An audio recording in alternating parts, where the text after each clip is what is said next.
ఆ ధర్మము 10 రకములైనటువంటి గుణముల చేత ప్రకాశిస్తూ ఉంటుంది.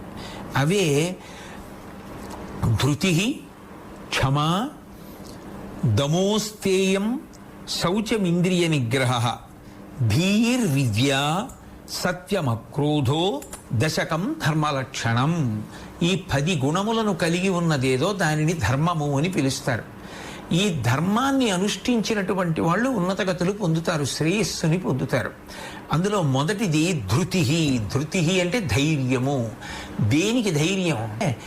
ఎంత ప్రయోజనకరంగా అనిపించినా, అప్పటికి ఎంత సంతోషకరంగా ఉన్నా, ఎంత సుఖాన్నిచ్చేదిగా ఉన్నా, మనసుని ఎంత రంజింపచేసేదిగా ఉన్నా, ఇది నా జీవుడికి శ్రేయస్సుని కల్పించదు కనుక, ఉన్నత పదం వైపుకి నడిపించనివ్వదు కనుక, నన్ను పట్టి కిందకి లాగేస్తుంది కనుక నాకు ఇది వద్దు.